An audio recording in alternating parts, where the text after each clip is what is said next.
로마서 2장 17절입니다. 유대인이라 불리는 내가 율법을 의지하여 하나님을 자랑하며. 아멘. 자, 유대인이 율법을 의지하고 하나님 자랑한다, 그렇게 말씀 기록되어 있죠. 하나님 자랑합니다. 모세 율법, 하나님의 법 의지합니다. 참 믿음이 좋아 보입니다. 그죠? 말씀 의지하고 또 하나님 자랑하는 거 얼마나 신앙이 돈독합니까? 그죠?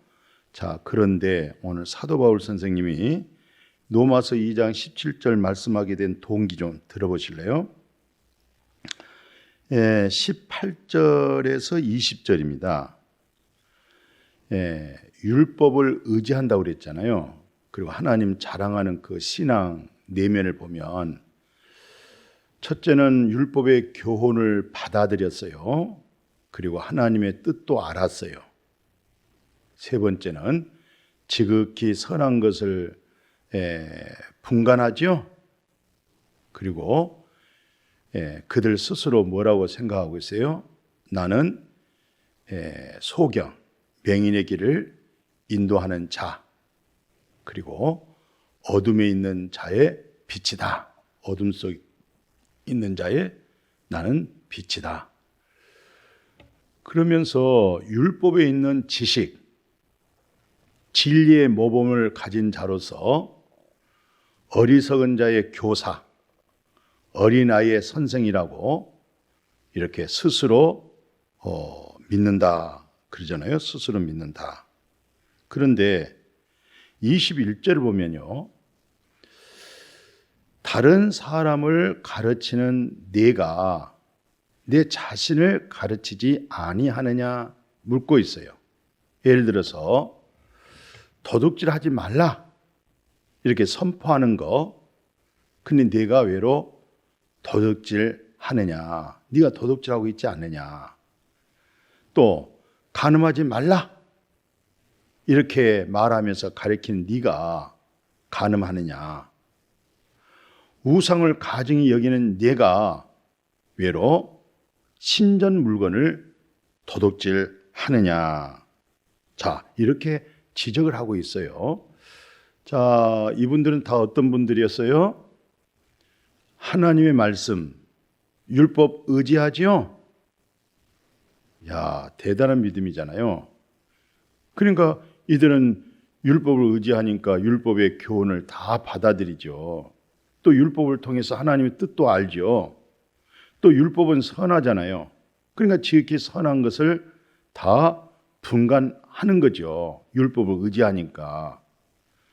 또 이들의 믿음이 어떤 믿음이요? 하나님 자랑하잖아요. 그러면서 본인 스스로가 하는 얘기입니다. 이렇게 나는 진리의 모본을 가진 자입니다. 어리석은 자의 교사지요. 어린아이의 선생이죠. 이렇게 스스로 믿고 있어요. 그게 바로 율법을 의지하고 요 하나님을 자랑하고, 정말 이렇게 말 들어볼 때 얼마나 신앙심이 좋고 하나님에 대한 믿음이 좋아 보이잖아요. 예? 그런데 아주 중요한 게 있어요. 예. 네가 율법을 자랑하고 하나님을 의지하지만은 네가 왜로 율법을 범하고 있다. 그래서 왜로 하나님을 욕되게 하고 있지 않느냐라고 지적을 하지요. 예. 왜냐하면 성경에 뭐라고 기록됐어요? 하나님의 이름이 너희 때문에 이방인 중에 외로 모독을 받는다. 이 뜻이 뭐죠? 이들이 다 율법을 의지하고 하나님 자랑하지만 그들이 도둑질하지 마라. 하지만 마음에 뭐가 있어요? 말할 수 없는, 보이지 않는 탐심된 욕구를 가지고 기회만 있으면 자신의 욕심을 이루잖아요. 예. 도둑질하지 말라고 했지만서도 신전에 있는 물건을 탐내잖아요. 예? 그러니까 다른 사람을 가르치면서 내 자신을 확인해 보면 실상 자기의 말 한 대로 자기 자신이 준행하지 못하잖아요. 지키지 못하지요. 이것을 좀 알아야 되겠어요. 그래서 22절도 그래요. 간음하지 말라고 말하지만 마음을 한번 살펴보세요. 예, 마음을 한번 깊이 자상하게 한번 살펴봐요. 얼마나 많은 마음의 간음이 있잖아요. 그러면서도 남을 가리킬 때는 뭐라고 그래요? 간음하지 말라. 율법적으로 말하고 있지만 예수님의 신실한 율법이 뭐예요? 마음의 음욕을 품었어요. 그 이미 간음과 동일한 거죠. 도둑질하지 말라 했지만은 마음을 한번 자신을 살펴보세요. 얼마나 욕심이 많고 탐심이 많으며 이기적인지. 예? 그러면서 모세 율법대로 도둑질하지 마십시오. 하지만 다시 노마서 8 거기 보니까 도둑질하지 말라고 그렇게 얼마나 열변을 토하고 잘 가르치고 선포하고 있잖아요. 근데 네가 도둑질한다 이 말은 22절 보니까 그러면서 네가 우상을 가정해 있는 네가 신전에 있는 물건을 도둑질하고 있지 않느냐, 에? 탐내고 있지 않느냐. 그래서 23절 같은 내용에서 하나님께서 네가 그렇게 율법을 자랑하고 하나님을 의지하고 율법대로 가르치고 율법의 선한 것도 네가 알고 다 하지만 외로 네가 율법을 범하기 때문에 네가 하나님을 욕되게 하고 있지 않느냐 이렇게 지적하고 있는 거예요. 그래서 이방인들이 24절을 모두 다 한결같이 뭐라고 얘기하냐면 네가 하나님 자랑한다고 그랬지 않느냐. 예? 율법을 의지하고 하나님 자랑하지만은 외로 하나님의 이름이 너희들 때문에 이방인 중에서 하나님께서 모독을 받는다는 거죠. 예, 어떻게 말씀이 이해가 되세요? 그렇게 알아지고 있어요? 예. 그래서 오늘 고린도전서 1장 22절 말씀하고 있는 거예요. 자, 유대인들은 항상 기적과 표적, 예, 눈에 보이는 것을 구하죠. 헬라인들은 이 세상 지혜를 찾고 있잖아요.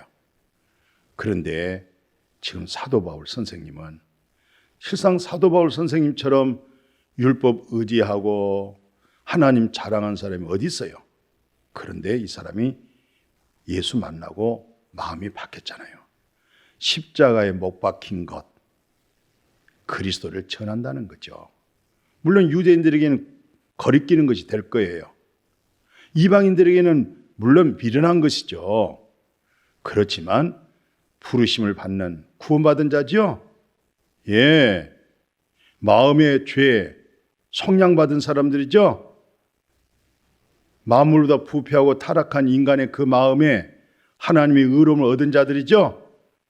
이 사람들은 유대인이나 할 것 없이 헬라인이라고 말할 것 없이 전부 다 그리스도는 정말 하나님의 능력입니다.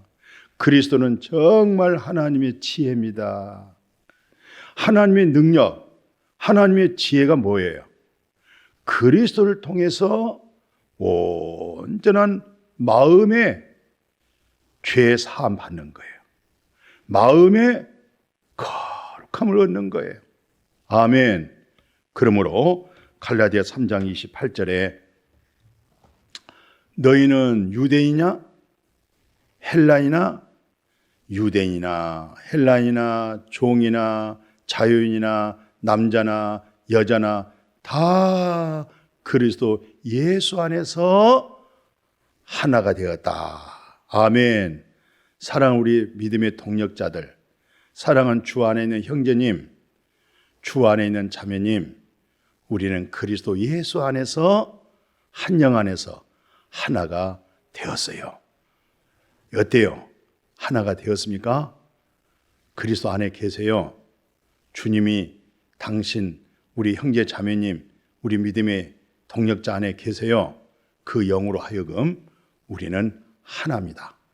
같은 마음을 가지셔야 되겠고, 같은 사랑을 해야 되겠고, 그리스도의 성품으로, 그리스도의 마음으로 하나가 되어질 수 있기를 주님의 이름으로 축복합니다. 아멘.